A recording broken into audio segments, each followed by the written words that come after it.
Bom dia, caros estudantes. Espero que todos estejam bem e aproveitando seus cursos online, né, do ensino à distância, aproveitando esse modo de ensino que é muito apropriado para esse período, né, de pandemia, de isolamento social. Espero que todo mundo esteja bem de saúde física e também da psicológica, né, porque a gente está entrando aí em alguns meses já de isolamento social e a gente sabe que isso causa um estresse nas pessoas, né? Não poder sair de casa, né? Não poder ter os contatos sociais que a pessoa está acostumada. Causa um certo estresse, pode causar depressão. Então eu espero que esteja todo mundo se cuidando e uma das maneiras de se cuidar é assistir esse curso, tá certo? Eu espero que seja reconhecido dessa maneira. É assistir esse curso, uma das maneiras de se cuidar psicologicamente aí contra os efeitos do isolamento social, tá certo? Espero que o curso esteja sendo interessante para vocês. A gente está chegando na nossa 7ª aula. É uma longa caminhada, né? 7 aulas já. O curso está planejado a 10 aulas. E a gente já andou bastante, já lemos bastantes páginas da Crítica da Razão Pura, né? Já conversamos bastante sobre ideias de Kant. E só tem mais 40% do curso pela frente aí, né? Mais 4 aulas que eu vou gravar. Aqui essa aula eu estou gravando em junho, né? Faz bem um mês que eu comecei a gravar essas aulas já, tá certo? E meu cabelo tá maior, vocês estão vendo aqui, né? Ao longo das aulas, vocês vão ver que meu cabelo vai crescendo. Eu não sei como é que eu vou fazer para cortar meu cabelo ainda. Só que em junho tá se falando muito em reabertura, né? Não sei se vai ser uma decisão acertada, reabrir todos os negócios, todo o comércio em Pernambuco, em junho. Mas a gente tem que se cuidar, né? Mesmo tendo a reabertura, a gente tem que pensar se vale a pena sair por aí, considerando que tem pessoas que estão carregando o vírus, né? Para cortar o cabelo, para fazer as nossas compras e tal, se realmente vale a pena, né, se arriscar. Mas por aqui, no nosso curso de Kant, vai tudo bem, tudo continua normal, tá certo? Nas nossas últimas aulas, fazendo uma recapitulação, né? Recapitulando nossas últimas aulas, a gente leu a Estética Transcendental, não leu toda, né, mas leu as partes as principais, né, da Estética Transcendental. Leu sobre como a ideia de Kant é que o espaço e o tempo são intuições puras, que na verdade são a forma das intuições empíricas, tá certo? Que elas aguardam no nosso aparelho cognitivo, na nossa sensibilidade a priori, que as intuições empíricas apareçam e organizam essas intuições empíricas, a parte empírica da intuição, podemos dizer assim, né? Organiza a parte empírica da nossa sensibilidade através de duas regras, regras da espacialidade e da temporalidade, né? O espaço e o tempo são, na verdade, para Kant, formas que o nosso aparelho cognitivo aplica na massa difusa, né? Na massa ainda desorganizada das sensações empíricas que a nossa capacidade sensorial capta, digamos assim. Espero que tenha ficado claro, né? A nossa capacidade sensorial capta as informações e a parte pura da sensibilidade organiza, tá certo? Espacialmente e temporalmente essas representações. Essa é a ideia de Kant, tá certo? E aí a gente viu nas aulas anteriores, né, na aula 5 e na aula 6, como Kant pretende distinguir as suas ideias das ideias de Newton, representando a escola empirista, e as ideias de Leibniz, representando a escola racionalista, tá certo? Então ele diz que o espaço e o tempo não são nem coisas empíricas que a gente percebe, do mesmo jeito que a gente percebe uma cadeira, a gente não percebe o espaço teria uma natureza diferente, mas também não são conceitos, que é o que seria o que a escola racionalista defenderia, né? Ideias que a gente tem. Na verdade, eles estão presentes na própria sensação, né? Na própria percepção. E aí pronto, aí como é que Kant faz isso aí, a gente viu lá, né? Como é que ele consegue juntar parte da ideia da escola empirista com parte da ideia da escola racionalista para chegar na sua ideia de que o espaço e o tempo são intuições, portanto são representações de natureza sensível, mas são sensíveis, elas vêm a priori, né? Elas são necessárias e tal, tem as características da a prioridade, né? E não são a posteriori. Essas são as características da ideia de Kant. Prosseguindo no livro, né, a gente, depois da estética transcendental, que é a parte da crítica da razão pura que analisa a sensibilidade, a gente chega na parte do livro chamada A Lógica Transcendental. que é o que está aí na tela de vocês hoje, né? A lógica transcendental. A lógica transcendental é a parte do livro que Kant vai estudar o entendimento, tá certo? São muitas páginas, ok? A lógica transcendental, ela é grande. Eu separei somente uma parte da lógica transcendental para colocar na nossa sala de aula virtual, mas mesmo assim, né, a gente não vai ler essa parte toda na nossa aula ao vivo. A gente vai ler uma parte, ok? A gente vai ler um pedaço dessa parte, uma parte da parte, tá certo? E a ideia da lógica transcendental em geral é o quê? A ideia é que Kant vai fazer uma análise do entendimento, do mesmo jeito que ele fez uma análise da sensibilidade nas aulas anteriores, na aula 5 e na aula 6. Na lógica transcendental, Kant vai fazer uma análise do entendimento.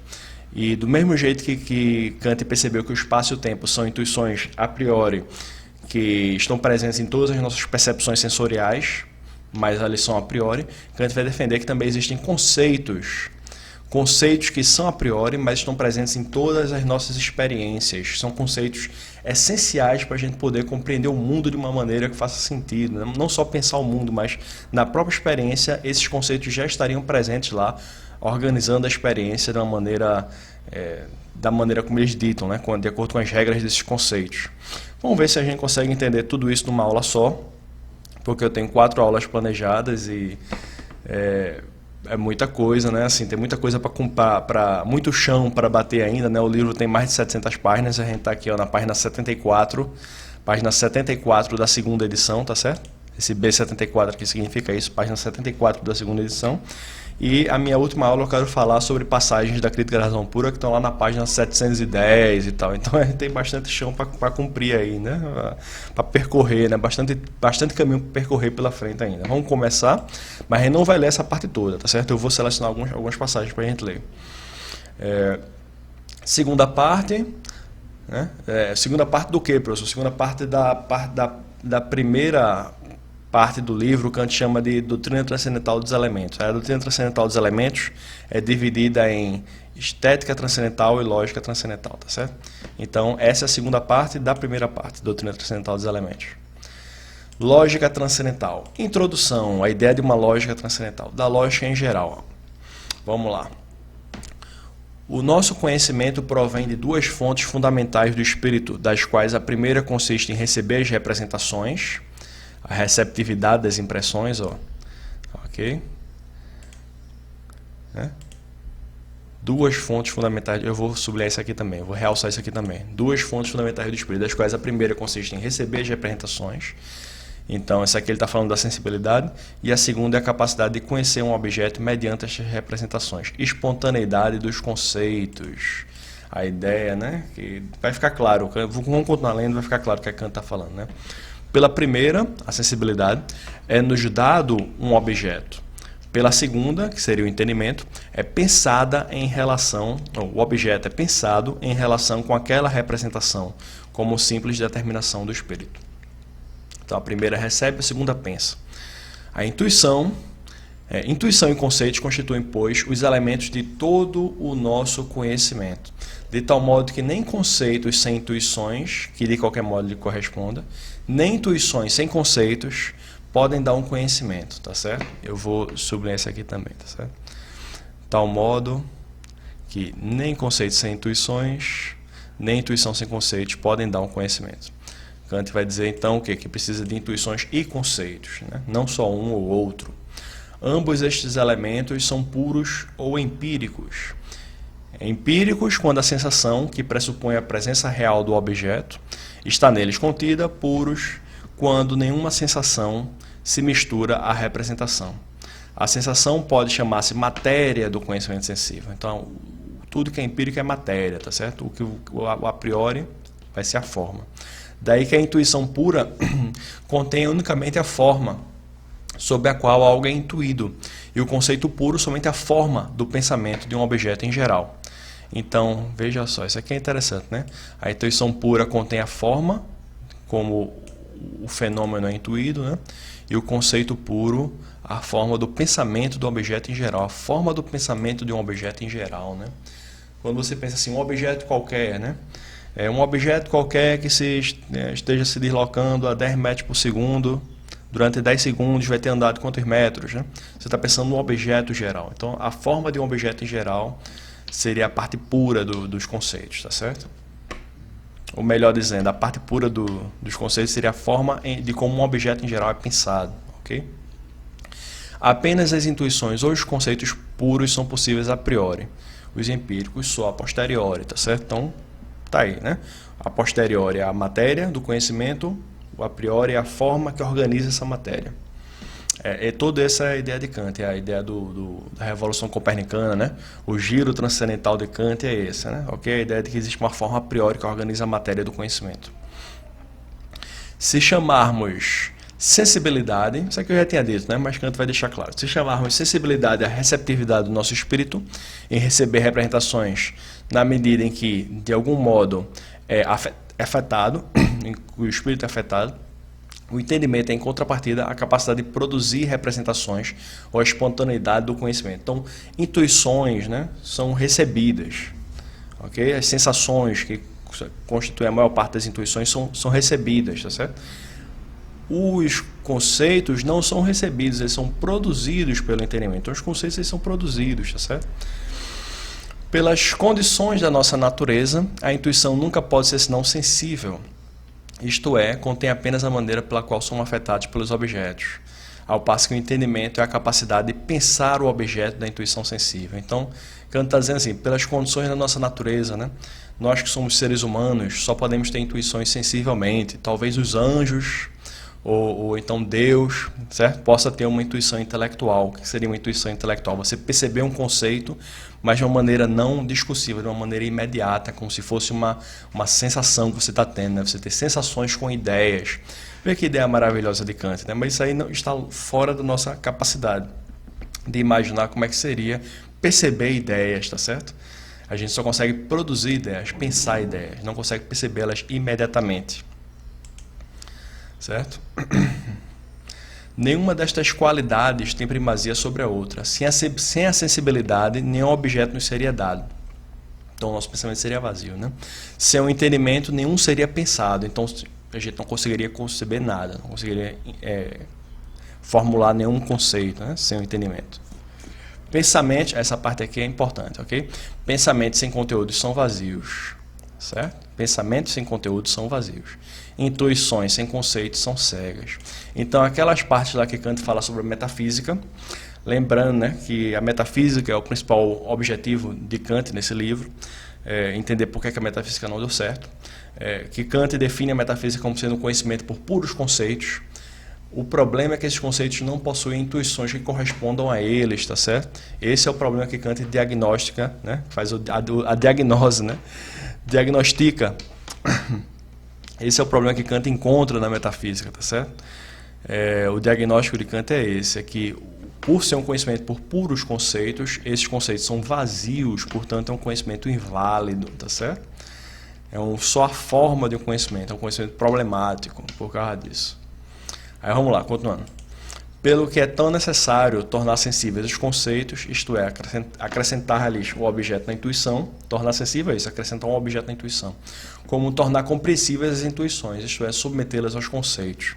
Então a gente precisa das duas faculdades do ser humano, tanto a sensibilidade quanto o entendimento, para produzir um conhecimento válido. Estas duas capacidades ou faculdades não podem permutar as suas funções. O entendimento nada pode intuir e os sentidos nada podem pensar. Claro isso, né? Só pela sua reunião se obtém conhecimento. Nem por isso se deverá confundir a sua participação. Pelo contrário, há sobejo motivo para separar e distinguir cuidadosamente um do outro. Eis porque distinguimos a ciência das regras da sensibilidade em geral, que é a estética, né? A estética é a ciência das regras da sensibilidade, segundo Kant, da ciência das regras do entendimento, que é a lógica. Aí entra aí lógica, né? E o que é a lógica, Kant? Vamos lá. A lógica, por sua vez, pode ser considerada uma dupla perspectiva, quer como lógica do uso geral, quer do uso particular do entendimento. Essa parte a gente não vai ler toda não, tá certo? Mas Kant vai se demorar nesse texto, ele vai analisar minuciosamente os tipos diferentes de lógica. E é confuso, inclusive, na época de Kant, porque na época de Kant, lógica estava ainda misturada com psicologia. Uma parte grande do desenvolvimento do que eles chamavam de lógica na época, no século XVI, XVII, XVIII, eram, na verdade, os estudos de psicologia, né? De por que as pessoas pensavam o que elas pensavam. Como a lógica era entendida como a ciência do pensamento, né? A parte assim, que estudava os desejos, as motivações e tal, era considerada lógica, mas era uma lógica empírica, né? Não era uma lógica pura, era uma lógica psicológica, tá certo? Então isso complica mais ainda as divisões das lógicas de Kant, tá certo? Mas nessa parte aqui ele vai falar que existe uma lógica geral, que estuda as regras do pensamento de um objeto qualquer, tá certo? De um objeto em geral. Da lógica específica, a lógica específica é a que estuda as regras do pensamento de uma área específica do conhecimento. Por exemplo, se você for jogar um jogo, se você for jogar sinuca, a sinuca possui uma lógica, né? Como assim a lógica da sinuca, professor? A sinuca possui uma série de regras que fazem sentido, que a gente consegue compreender conceitualmente, tá certo?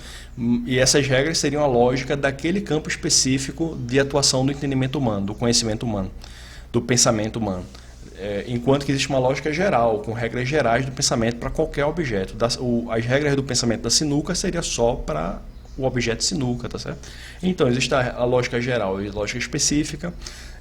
A lógica geral pode ser pura ou não, porque existe a psicologia também teria uma certa generalidade, tá certo?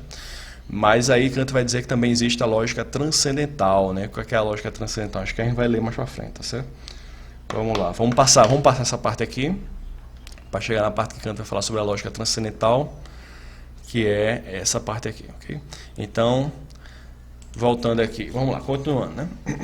A lógica geral, vai ler essa parte, depois a gente pula outra, vamos lá. A lógica geral abstrai, como indicamos, de todo o conteúdo do conhecimento. Então, a lógica geral, ela é geral, tá certo? Ou seja, toda a relação deste ao objeto, e considera apenas a forma lógica na relação dos conhecimentos entre si, isto é, a forma do pensamento em geral. A forma do pensamento em geral. Como, porém, há intuições puras e há intuições empíricas, conforme mostra a estética transcendental, certo? Beleza? Intuição pura é espaço e tempo. Intuição empírica é todas as outras coisas que a gente percebe. Poder-se-ia também encontrar uma distinção entre pensamento puro e pensamento empírico dos objetos. Kant vai defender que há pensamento puro, tá certo?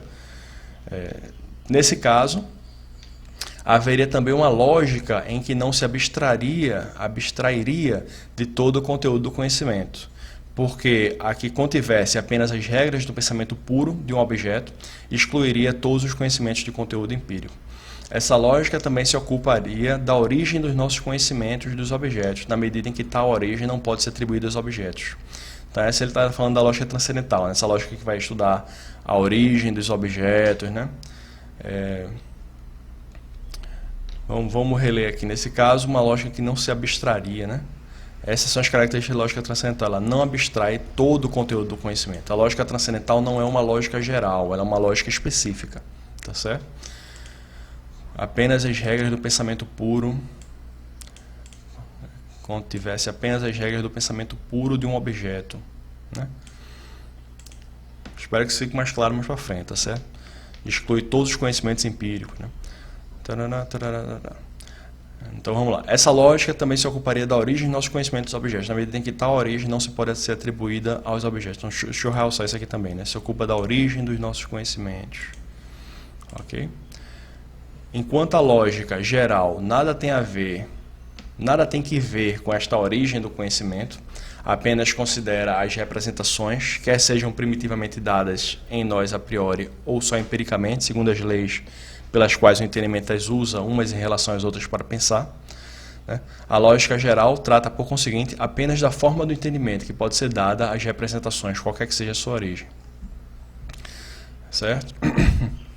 Então, ele está falando a distinção entre a lógica transcendental e a lógica geral. A lógica geral ela abstrai completamente das características dos objetos que estão sendo pensados. A lógica transcendental não, porque ela tem que separar o puro do empírico e ela tem que considerar a origem dos conhecimentos, se eles são puros ou são empíricos. Tá certo?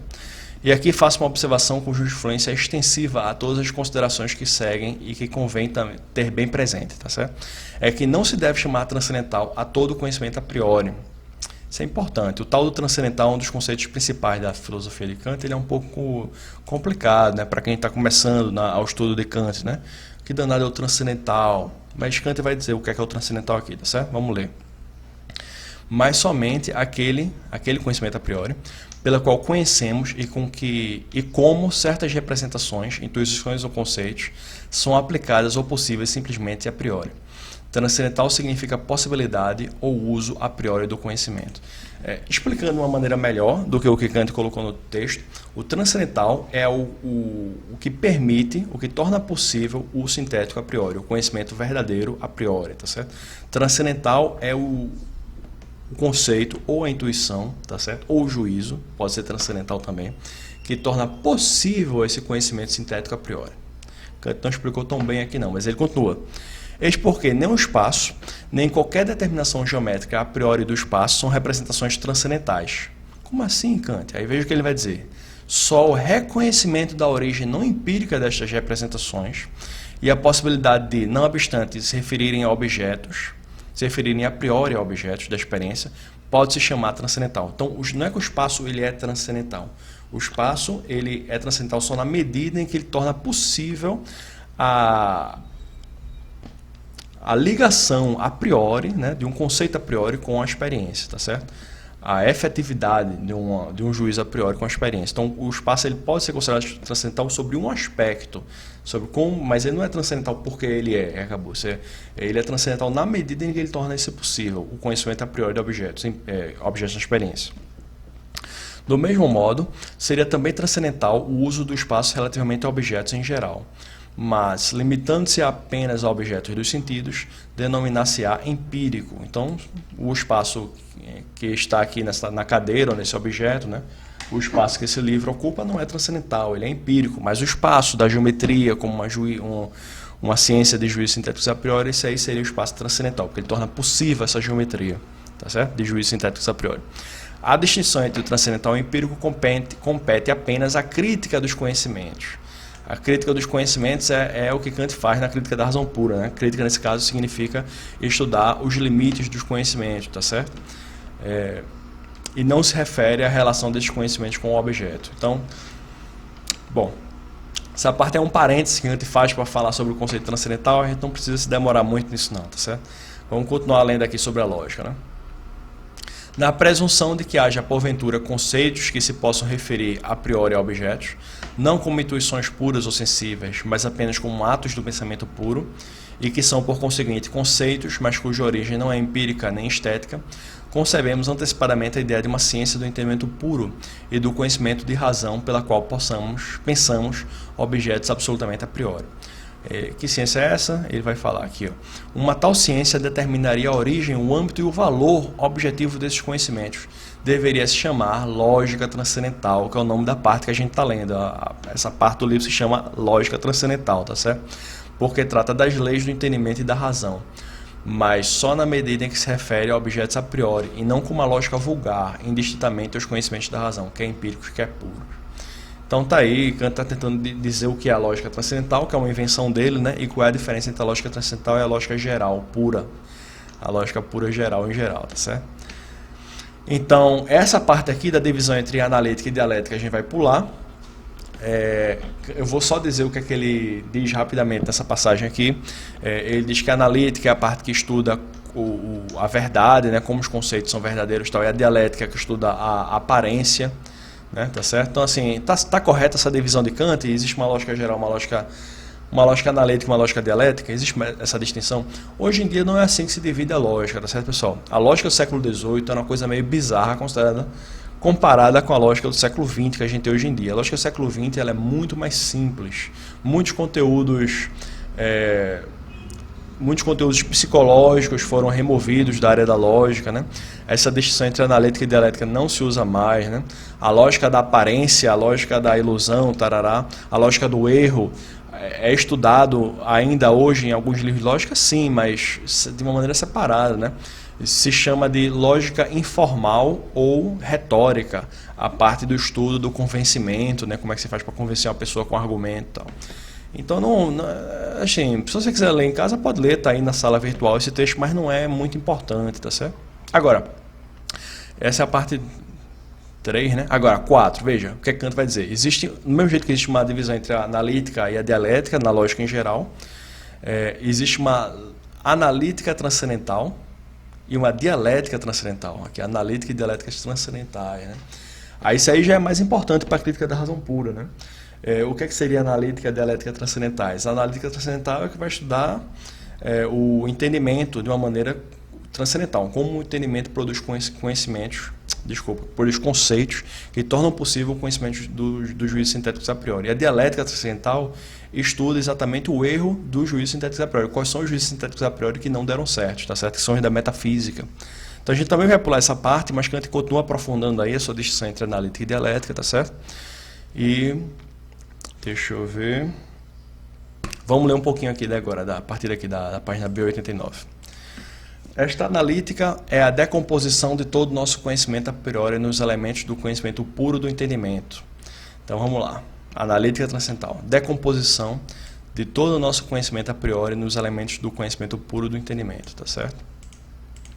Deverá nela atender-se ao seguinte, que os conceitos sejam puros. Então na analítica transcendental só vai se estudar conceitos puros e não empíricos, que não pertencem à intuição nem à acessibilidade, claro, né? Senão não é lógica, não é entendimento, não é conceito, né? Mas ao pensamento, o entendimento, Kant está dizendo o seguinte, na acessibilidade não tem conceito, tá certo? A gente só vai estudar conceito aqui. Que sejam conceitos elementares e sejam bem distintos dos derivados ou dos compostos de conceitos elementares. Então Kant está dizendo que existe conceito elementar e o conceito derivado e que a analítica transcendental só pode estudar o conceito elementar, tá certo? Que sua tábua, aqui já entra um tema importante de Kant, tá certo? A tal da tábua, né? Vai ficar mais claro mais para frente porque que essa tábua é importante, certo? Que sua tábua seja completa e abranja totalmente o campo do entendimento puro, tá certo? Então tá aí os 4 requisitos da analítica transcendental. Ora, esta integral perfeição de uma ciência não pode ser aceita com confiança se assentar apenas sobre o cálculo aproximativo de um agregado, obtido por simples tentativas. Daí que seja somente possível mediante uma ideia de totalidade do conhecimento a priori e pela divisão determinada a partir desta ideia dos conceitos que a constituem. Por conseguinte, pela sua interconexão no sistema. Deixa eu falar um pouquinho sobre o que Kant está falando aqui nessa passagem, tá certo? Essa passagem aqui, ó, da integral perfeição de uma ciência não pode ser aceita. Tarará, tarará. Kant sabe que na história da filosofia, muitos outros filósofos já tinham tentado descobrir quais são os conceitos puros, né? Os conceitos mais simples, os conceitos mais básicos que dão origem a todos os outros nossos conceitos, todos os outros conceitos que a gente consegue pensar, né? Veja que ideia filosófica, né? Qual o conceito mais básico de todos? O conceito mais primitivo. Só que, assim, existem listas de conceitos, tá certo? De filósofos distintos. Na época de Kant havia uma competição, né, para saber quais são os conceitos mais básicos de todos, os conceitos mais simples. E filósofos diferentes apresentavam listas diferentes desses conceitos. Conta-se, por exemplo, que filósofos da época de Kant tinham listas assim com 50 conceitos, né? Já outros filósofos dizem que seria um conceito só. Então, o que Kant está dizendo? Kant está dizendo o seguinte, a gente precisa de um método que permita delimitar quais são, de uma maneira perfeita, né? Quais são os conceitos primitivos, puros, e que essa lista seja acabada, e que a gente tenha um método para provar que essa lista esteja acabada. Então, se você pegar um filósofo da época de Kant chamado Eberhard, que, se eu não me engano, tinha uma lista aí com centenas de conceitos que seriam conceitos puros, né? E todos os outros seriam derivados e tal. Como é que a gente sabe que a lista de 100 conceitos de Eberhard está realmente terminada e que não existe o 101º ou 102º? Qual é a prova de que o conceito puro que está lá no final da lista é realmente o último conceito puro, né? Então essa é a dificuldade de Kant. Kant quer uma lista completa e acabada dos conceitos, tá certo? E para isso tem que ter sua interconexão no sistema. A genialidade de Kant na história da filosofia é por muitos motivos, né? Um dos motivos é que Kant é o primeiro filósofo a dar uma importância muito grande à ideia de um sistema, né? Um sistema de ideias, que todas as ideias tenham seu lugar bem claro, bem delimitado, todos eles tenham interconexões claras, não tenha nada fora do lugar, e que esse sistema seja completo, que a gente não consiga pensar em nada que não esteja dentro desse sistema. Na filosofia alemã do século XVIII e XIX, a ideia de sistema é muito importante. Hoje em dia, menos. Hoje em dia, os filósofos não estão mais tão preocupados assim com a ideia de um sistema. Mas essa é a genialidade de Kant, né? Kant escreveu vários livros, livros sobre teoria do conhecimento, livros sobre ética, livros sobre a teoria da arte, sobre filosofia da história, sobre filosofia política. E todos os livros de Kant e todas as ideias deles se encaixam num sistema. E não tem nada, assim, se a gente tiver uma leitura bem disposta para Kant, né, uma leitura assim caridosa para Kant, não tem nada que esteja em contradição dentro desse sistema. Lá no livro que Kant escreveu 10 anos depois da Crítica da Razão Pura, que fala sobre direito, o que ele está falando lá está de acordo com as coisas que ele falou na Crítica da Razão Pura, tá certo? Essa é a ideia do sistema. Tudo tem um lugar e nada está em contradição com o outro, tá certo? Claro que Kant tem suas dificuldades, não estou dizendo que Kant é o filósofo perfeito, ok? Deixa isso bem claro. Mas a ideia do sistema é uma ideia genial, né? Se você pensar assim, a capacidade intelectual da pessoa que estava escrevendo um livro aqui agora e daqui a 20 anos ele vai estar escrevendo outros livros e não tem nada, não tem nenhum ponto contraditório, né? Um livro não contradiz o outro. Ele já tinha uma ideia de tudo que ele queria dizer, com anos e anos de antecedência, tá certo? Agora, se a gente quiser ser crítico de Kant, a gente pode encontrar problemas, tá certo? Claro que pode. Mas se a gente quiser ser bem intencionado, né? Se a gente dizer assim, não, vamos dar a Kant o benefício da dúvida, ele realmente consegue fazer isso, o tal do sistema. Mas vamos continuar lendo aqui, deixar essas digressões de lado, essas observações históricas de lado, vamos continuar aqui, tá certo? O entendimento puro distingue-se totalmente não só de todo elemento empírico, mas também de toda a sensibilidade. É, pois, uma unidade subsistente por si mesma, e em si mesma suficiente, que nenhum acréscimo do exterior pode aumentar. Então, a unidade do entendimento puro, tá certo? Que seria diferente do entendimento empírico, digamos assim, né? Que a gente pode sempre formular conceitos empíricos novos. A gente pode formular o conceito de cadeira. Se você vê 5 cadeiras na nossa frente, você formula o conceito de cadeira, tá certo? Mas se você vê um banquinho do lado das cadeiras, você diz, eu vou agora formular um conceito novo, conceito de banquinho, tá certo? Imagine a primeira pessoa na história da humanidade que viu um elefante, né? Que animal diferente, um elefante. Imagine o trabalho que ele deu para formular o conceito de elefante, tá certo? Mas se você vê hoje em dia, né, a biologia, quantos animais com conceitos diferentes, a lista, né, da taxonomia dos animais, dos seres vivos e tal, quantos conceitos diferentes a gente formula, né? Então, os conceitos empíricos eles podem estar sempre aumentando, sempre surgindo novos conceitos empíricos. Mas a ideia de Kant é que o entendimento puro é uma unidade, não tem conceitos novos nele. Você nasce com aqueles conceitos, eles não existem independente da experiência, eles só se aplicam, eles só entram em atividade se você tiver contato com a experiência, esses conceitos puros de Kant, mas eles são uma unidade, eles não crescem, não há acréscimo. Tá certo? Vamos continuar aqui. Daí que o conjunto do seu conhecimento constitua um sistema a abranger e determinar por uma ideia, sistema cuja perfeição e articulação possa oferecer ao mesmo tempo uma pedra de toque da exatidão e genuinidade de todos os conhecimentos que neles se incluam. A tal da pedra de toque, né? A pedra de toque vai ser um critério, né? Critério para você saber a exatidão e a completude e a genuinidade. Toda esta parte da lógica transcendental é constituída por 2 livros, dos quais o primeiro contém os conceitos e os outros, o segundo livro, né, contém os princípios. Se eu não me engano, a gente não vai ler o livro dos princípios não, tá certo? O dos conceitos já é bastante extenso. Vamos lá, continuando. Parará. Primeiro livro, Analítica dos Conceitos. O segundo livro seria Analítica dos Princípios, tá certo? Eu acho que eu não incluí no nosso curso não, Analítica dos Princípios não. Porque é muito longo, pessoal. Não dá tempo num curso de 10 aulas dar tudo da Crítica da Razão Pura, infelizmente, tá certo? Mas vocês vão ver que a gente vai ter uma compreensão legal do livro de Kant quando a gente terminar. Por analítica dos conceitos, se entende não a análise dos mesmos ou o processo corrente em investigações filosóficas de decompor, segundo seu conteúdo, os conceitos que se oferecem e clarificá-los, mas a decomposição, ainda pouco tentada, da própria faculdade do entendimento, veja com Kant que é sempre mais a fundo, né? Para examinar a possibilidade dos conceitos a priori, procurando-os somente no entendimento como seu lugar de origem, analisando em geral o uso puro do entendimento. Então Kant está dizendo assim, a analítica dos conceitos não é sair analisando o conceito para decompor eles, né? É analisando a faculdade que produz os conceitos. Qual é a faculdade que produz os conceitos? O entendimento, tá certo? Essa é a ideia de Kant. Esta é propriamente a tarefa de uma filosofia transcendental, né? O demais é o tratamento lógico dos conceitos, né?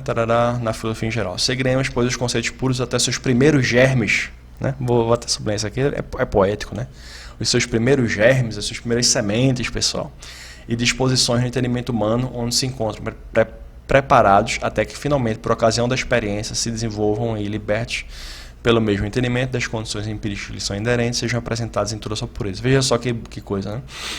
Ele está dizendo que no entendimento humano, esses conceitos já se encontram preparados desde a época que a gente nasce, tá certo? Até que finalmente, por ocasião da experiência, eles se desenvolvem. Então a ideia de Kant não diz que lá no início do livro, né, todo conhecimento começa com a experiência. A frase é muito importante para Kant, né? Todo conhecimento começa com a experiência, mas não deriva da experiência. Existem conhecimentos puros a priori, mas eles precisam da experiência para se colocarem em atividade e você poder utilizá-los, né? Só com a experiência. E esse seria o erro da metafísica, seria tentar usar esses conhecimentos puros a priori sem a experiência. Capítulo 1. Esse é importante, eu anotei aqui no meu papelzinho, né? Aqui é o planejamento da minha aula, tá certo?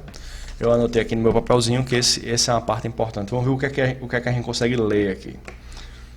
Vamos lá. Quando se põe em jogo... Então, primeiro o título, né? Capítulo 1 da Analítica dos Conceitos.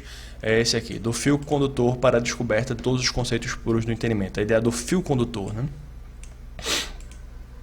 Quando se põe em jogo uma faculdade do conhecimento, surgem, consoante as diferentes circunstâncias, diversos conceitos que dão a conhecer essa faculdade e se podem reunir numa lista mais ou menos pormenorizada conforme o tempo aplicado na sua observação e o grau de perspicácia com que se procedeu. Eu já falei isso aqui, né? Kant aqui está falando dos outros filósofos, né? Que tentavam de uma maneira desorganizada chegar numa lista completa dos conceitos puros do entendimento. E segundo Kant, todos eles falharam, tá certo? Não se poderá nunca determinar com segurança por este processo, de certo modo mecânico, quando estará terminada a tal investigação. Lembra que eu falei disso, do 101º conceito da lista de Eberhard, que ele tinha 100 conceitos aí, e o 101º, né? Como é que a gente sabe que a lista está completa? Também os conceitos que assim se descobrem ocasionalmente não apresentam nenhuma ordem, nenhuma unidade sistemática. Veja como Kant é exigente, né? Não basta só você descobrir os conceitos puros do entendimento, você tem que dizer em que ordem eles aparecem, né? Qual é essa ordem, qual é o mais puro, qual a prioridade, né? Qual é o conceito 1, qual é o conceito 2. Veja só que coisa, né? São, por fim, agrupados por analogias e conforme a grandeza do seu conteúdo, desde os mais simples aos mais complexos, colocados em séries, que nada tem de sistemáticas, embora de certo modo estabelecidas metodicamente. Então Kant está dizendo, não são sistemas, tá certo? A ideia de sistema para Kant era muito importante, né? Kant é a época dele, né? A filosofia alemã do século XVIII, XIX, né? Kant traz essa ideia de sistema, né? Tá certo? É muito importante para ele. A filosofia transcendental tem a vantagem, mas também a obrigação, de procurar esses conceitos segundo um princípio, ou seja, não é procurar, como se diz, né, no linguajar comum, não é procurar na doida, não é procurar aleatoriamente, né?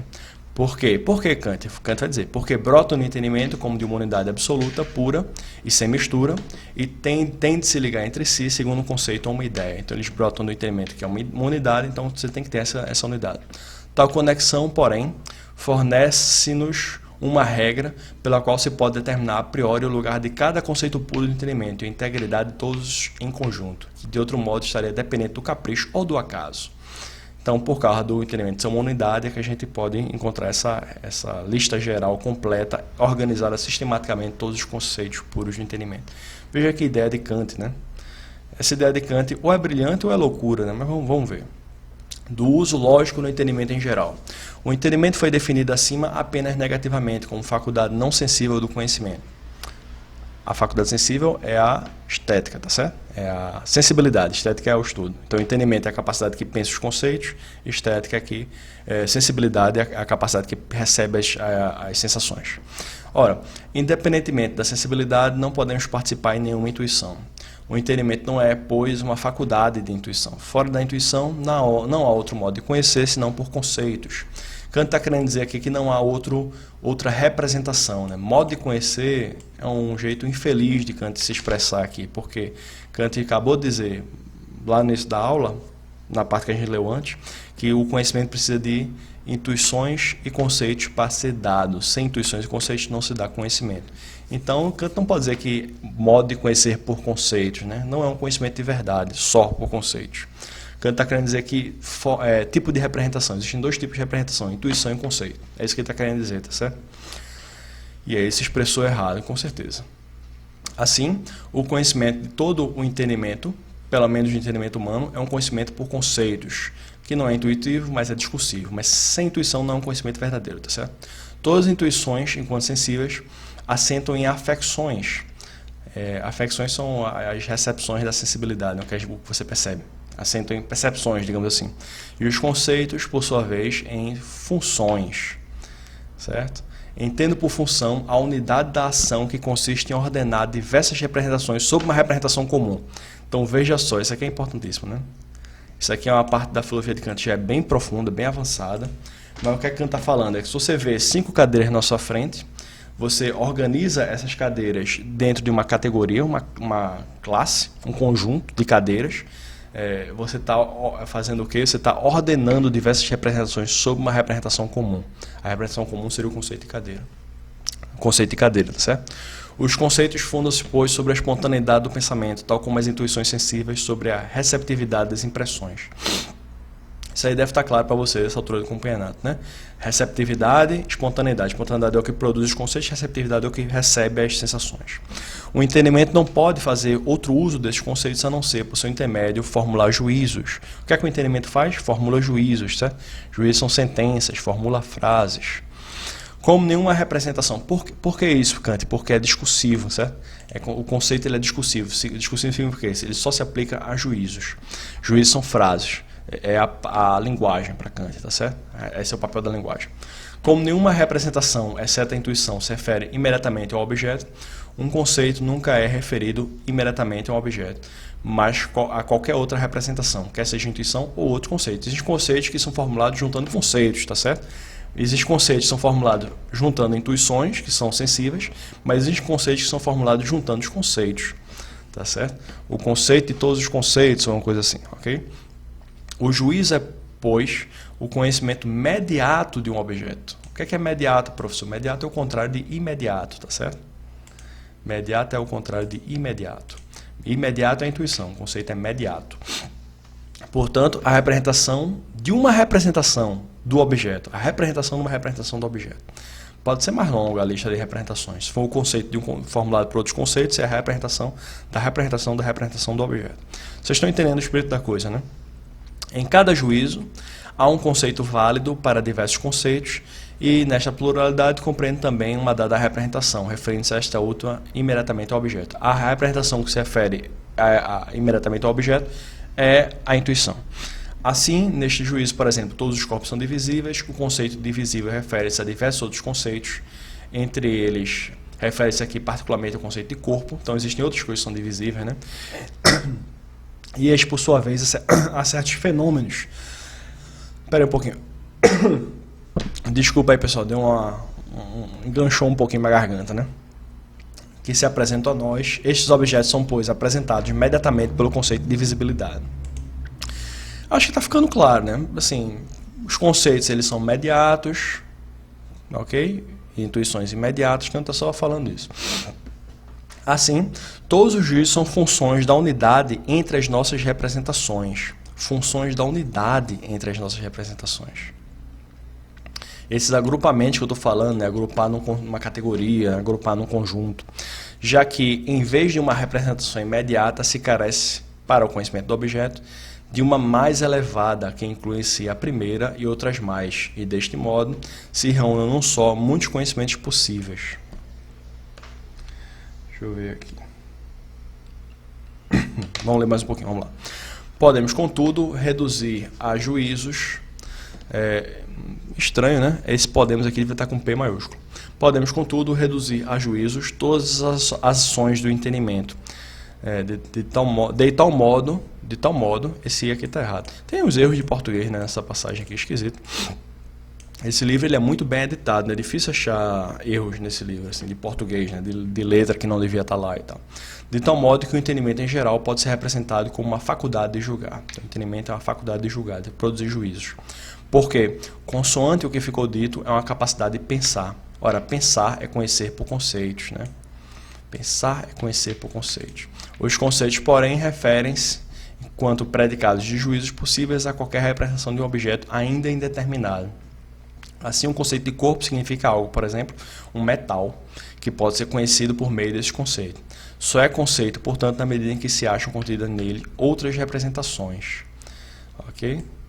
outras representações. Enquanto a intuição, uma das características da intuição é a singularidade, as intuições são todas singulares, os conceitos não, os conceitos se agrupam, né, em outras representações dentro deles, por intermédio das quais se pode referir a objetos. É, pois, o predicado de um juízo possível, como seja, por exemplo, todo metal é um corpo. Todo conceito é o predicado de um juízo possível, tá certo? Encontra-se, portanto, todas as funções do entendimento, se pudermos, agora sim, essa parte aqui é muito importante. Encontram-se, portanto, todas as funções do entendimento, se pudermos expor totalmente as funções da unidade nos juízos. As funções do entendimento, as funções da unidade dos juízos. Que isto, porém, é perfeitamente execuível, é o que a seção seguinte mostrará. Da função lógica do entendimento nos juízos. Deixa eu ver aqui. Vamos ler essa parte aí. Essa parte aqui que eu acabei de ler, que eu realcei, ela é muito profunda, tá certo, pessoal? Kant está explicando que o lugar dos conceitos é o juízo, que o conceito ele é uma função de ajuntamento de representações, né? Mas, então os conceitos são essas funções, tá certo? Então, quantas funções tem no entendimento puro? Conceitos são essas funções que ajuntam outras representações dentro de si. Ele está dizendo, a gente pode achar todas as funções de entendimento se a gente puder achar todas as funções das unidades dos juízos. E aí a questão se torna, para saber quantos conceitos puros existem no entendimento, se torna a seguinte questão, né? De quantas maneiras possíveis de fazer juízos existem, quantos tipos de juízos existem. Essa é a ideia de Kant. Se você souber quantos tipos de juízos existem, você vai saber quantas funções existem no entendimento, e cada função dessa vai ser um conceito diferente. Daí vem a ideia do sistema, da completude. Vamos rapidamente, a aula já está longa, né? Vamos rapidamente ler um pedacinho de nada dessa próxima sessão e um pedacinho de nada da sessão 10, do parágrafo 10, né? Segunda sessão, parágrafo 9, parágrafo 10, e fazer alguns comentários e a gente encerra a aula, tá certo? Da função lógica do entendimento nos juízos. Vamos lá. Se abstrairmos de todo o conteúdo de um juízo em geral e atendermos apenas a simples forma do entendimento, encontramos que nele a função do pensamento pode reduzir-se a 4 rúbricas, cada uma das quais contém 3 momentos, podem comodamente apresentar-se na seguinte tábua. Então essa aqui é a famosa a tábua dos tipos de juízos lógicos de Kant, tá certo? Que vai depois chegar nos conceitos puros. Esses não são os conceitos puros ainda, mas é de onde Kant vai chegar nos conceitos puros mais para frente, tá certo? Vamos lá, mostrar a tábua aqui para vocês. Em relação à quantidade, isso aí é lógica antiga, certo, pessoal? Isso é a lógica que vem de Aristóteles, né? Eu queria ter mais tempo nessa aula para falar sobre história da lógica, né? História da lógica é um dos assuntos que eu estou estudando hoje em dia. E houveram desenvolvimentos da lógica na época de Kant, século XVI e XVII. Mas a lógica de Kant é basicamente a lógica de Aristóteles ainda, que é uma coisa meio limitada se comparada com a lógica do século XX, tá certo? Mas sem entrar em detalhes, porque não dá tempo, vamos analisar aqui, né, a quantidade dos juízos. O juízo pode ser universal, particular ou singular. Então, universal seria todo alguma coisa, particular seria uma parte de alguma coisa, singular seria que fala de um objeto, que de um conjunto só possui um único objeto. Por exemplo, a frase Sócrates é um filósofo seria um juízo singular, apesar de também ser universal, porque está englobando, né, todo o conceito, mas ele só tem um objeto nesse conceito, então é singular. Em relação à qualidade, o juízo pode ser afirmativo, negativo ou infinito. Que danado é infinito? Isso aí Kant vai ter que explicar, né? Porque normalmente a gente só fala que a qualidade do juízo é afirmativo ou é negativo. Kant está dizendo também tem os infinitos aqui. Aí tem a explicação mais para baixo do que seria os infinitos, mas isso é basicamente a invenção de Kant, tá certo? Para poder ficar 12. Em relação à relação categórico, hipotético ou disjuntivo, categórico que afirma alguma coisa, hipotético que diz se uma coisa, então outra, né? Os juízos hipotéticos. Se chover, então não sair de casa, choveu, portanto não sair de casa, né? O juízo hipotético. Disjuntivo é o juízo do ou chove ou faz sol, né? O juízo disjuntivo. Isso, okay? Modalidade é problemático, são os juízos possíveis. Assertóricos são os juízes que falam sobre a realidade. E apodíticos são os juízes que falam necessariamente sobre a realidade. Dado que esta divisão parece divergir em alguns pontos, embora não essenciais, da técnica habitual dos lógicos, então Kant está dizendo que ele pegou isso dos livros de lógica, mas existem divergências, né? Por que existem divergências, pessoal? Porque Kant queria que fossem 12. 12 conceitos puros, né? 12 tipos de juízo. Por que 12? Porque 12 é um número redondo, né? É um número que é dividido por 2, divisível por 2, 3, 4, 6, tá certo? É um número bonito, né? 12, que coisa bela. Na verdade, se Kant não tivesse incluído os infinitos aqui, ficaria 11. 11 é divisível pelo quê? Só por 11 mesmo. Aí você diz, mas professor, não, isso é besteira, né? É besteira, é coisa da cabeça de Kant, tá certo? Agora, a gente tem que respeitar, né? Ele é um filósofo genial, brilhante, mas que ele forçou a barra para dar 12, ele forçou, certo? Ele forçou a mão aqui para dar 12 tipos de juízos. O geral daria 11, tá certo? Ou 10, porque singulares aqui também não é necessário, tá certo? Singular é um tipo especial de juízo universal. Se para você está confuso, como é que é possível o singular ser um tipo especial de juízo universal? Talvez não dê tempo de eu explicar isso nessa aula, certo? Mas isso é uma questão de lógica. Nos livros de lógica se fala disso, lógica aristotélica principalmente. Vamos lá. Então ele está dizendo que tem divergência. Por que tem divergência? Porque ele forçou a mão para dar 12, tá certo?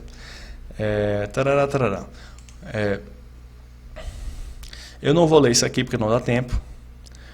Deixa eu ver se ele explica o juízo infinito aqui. Ele está falando aqui do juízo universal, um juízo singular.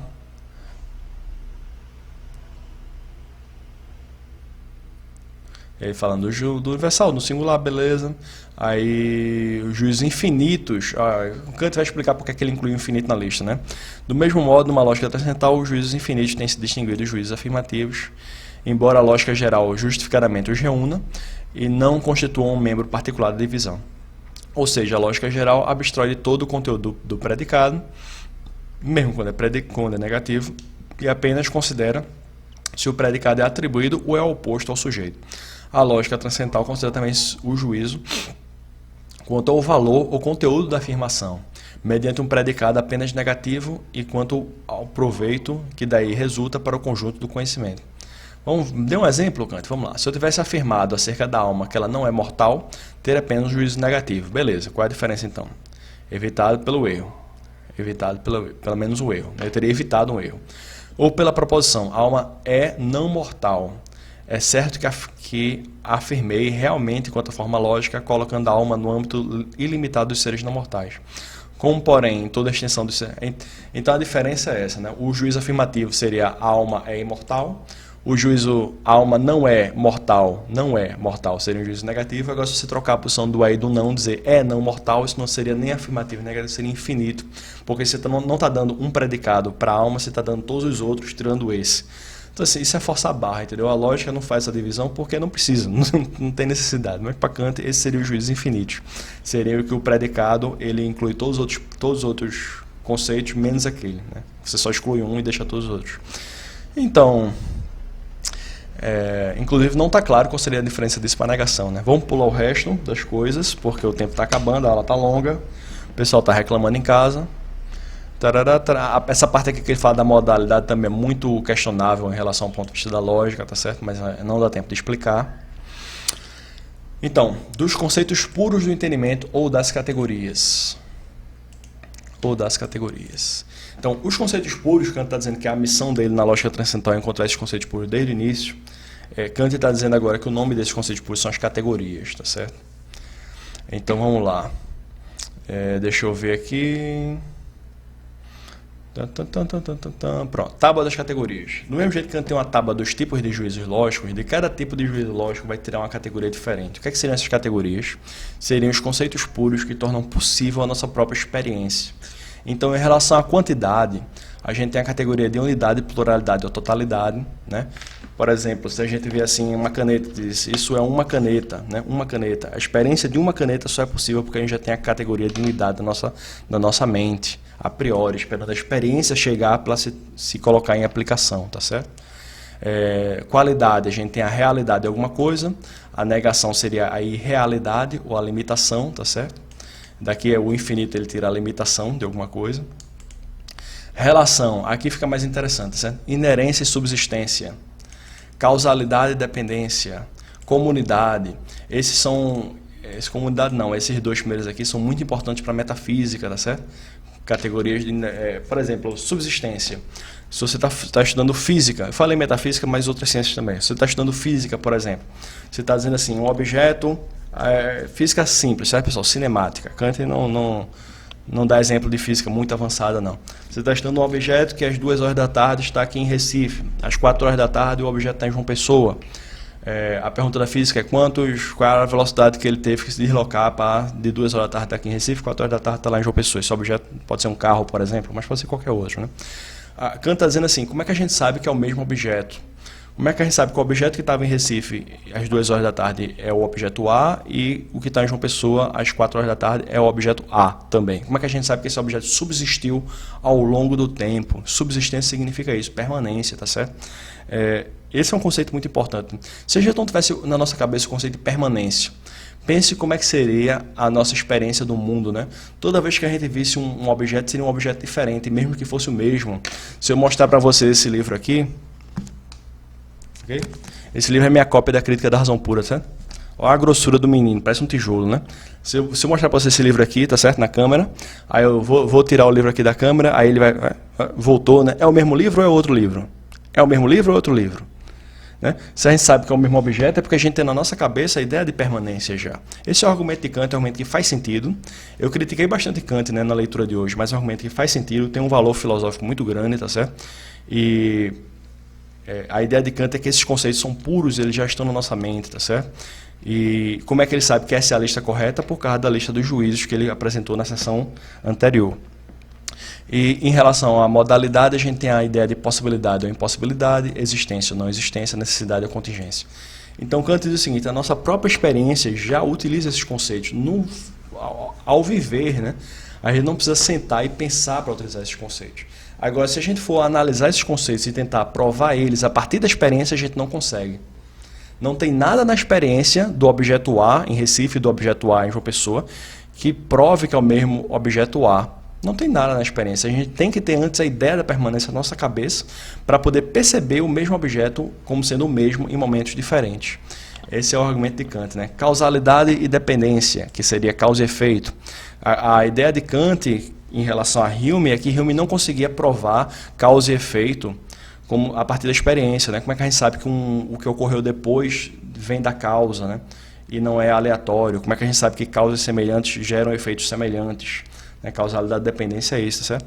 Como é que a gente sabe que a mesma causa gera o mesmo efeito? Quem garante isso? Qual é a regra da natureza que garante isso? Hume não encontra resposta para isso, por isso Hume cai no ceticismo. A ideia de Kant é que causa e efeito não pode ser provada a partir da experiência da causa e efeito. É ao contrário, ela tem que ser pensada como uma ideia que já está na nossa cabeça e ela é aplicada na experiência, mas ela não tira a sua prova da experiência, nem se deriva da experiência. Bom, pessoal, essas são as categorias de Kant, as famosas 12 categorias de Kant, tá certo? Kant adora essa ideia de tábua, né? A tábua dos juízos, a tábua das categorias, né? Eu tinha falado que a ideia de tábua era importante para Kant, né? Como se fosse a tábua seria como se fosse uma lista completa. Talvez alguma coisa, alguma influência aí dos 10 mandamentos, né? Tá certo? Da Bíblia, que seria aquelas coisas de pedra, aqueles mandamentos escritos e tal. Talvez Kant tenha tirado a tábua daí, né? Ou então algum outro exemplo, né? Okay? Mas não vai dar tempo de explicar mais, a aula já está longa, mas eu espero que vocês tenham entendido o que Kant está querendo fazer na análise dos conceitos, descobrir os conceitos puros que compõem uma parte importante da nossa experiência, tá certo? O resto do texto vocês podem ler em casa, são 30 páginas aí para ler, tá certo? E eu acho que eu vou parar por aqui, espero que tenha ficado minimamente claro, tá certo? Tendo dúvidas, pergunta que a gente tenta explicar, eu tento explicar de boa, tá certo? Eu vou parar por aqui e espero que todo mundo fique com saúde em casa, todo mundo fique bem, que a aula tenha sido boa, tá certo? E na semana que vem a gente vai pular uma parte grande, essas últimas 4 aulas que a gente vai pular a parte grande, tá certo? Do livro. Aí vai pular uma parte grande do livro e a gente vai ler uma parte muito interessante que se chama esquematismo, mas isso aí é para a próxima aula, tá certo? Bom, vamos parar por aqui, pessoal. Um abraço para vocês e até semana que vem.